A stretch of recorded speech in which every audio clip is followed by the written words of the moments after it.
Now, questions remain here in Washington over how much more funding will be sent to Ukraine, as we just heard. And so far, Congress has authorized more than $110 billion in aid.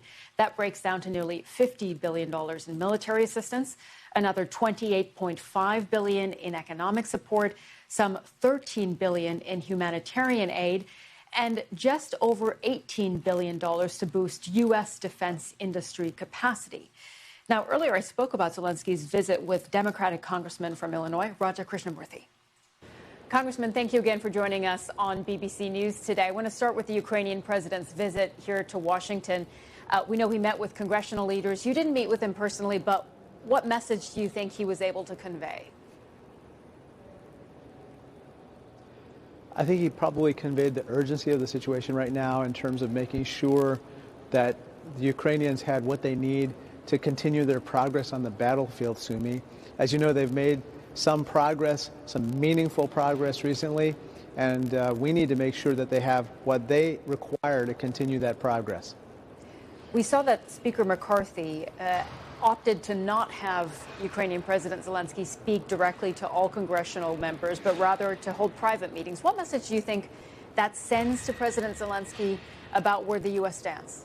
I think Speaker McCarthy actually supports, along with Leader Jeffries, further aid for Ukraine.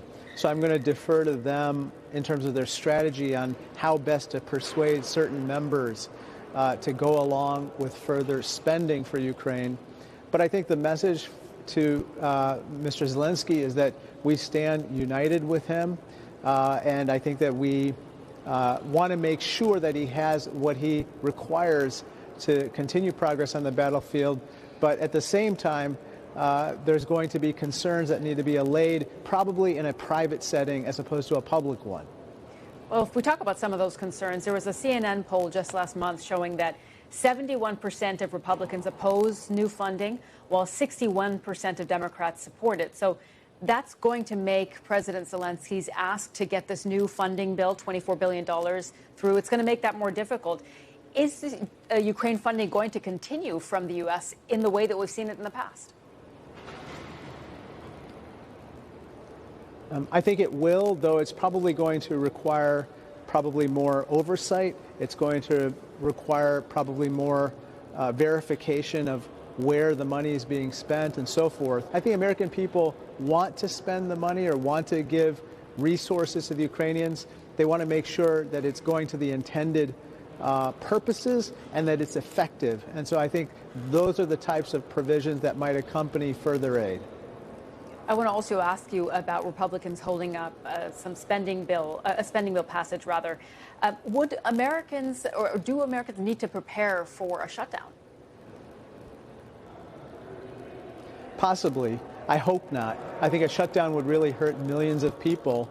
But at this point, I think that Speaker Kevin McCarthy has adopted, I believe, a wrong-headed principle for the type of support that should govern any spending package that goes forward in the House. Basically, he wants to do it solely on Republican votes.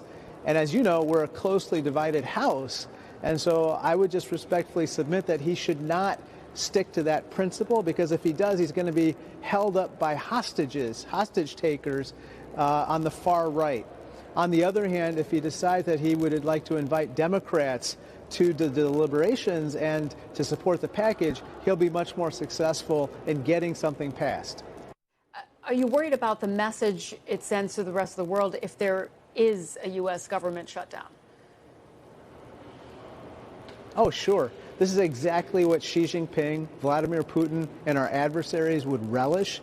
It's chaos, it's dysfunction, it's the federal government the U.S. government not being able to take care of business. And in a world where we're in a competition of ideas, of forms of governance, where we put forward that a democracy is really the best way to move forward, obviously our adversaries like Xi Jinping and the Chinese Communist Party will use whatever's happening here as evidence for why our model of governance and democracies don't work. Congressman, thank you so much for your insights today. Thank you so much, Sumi.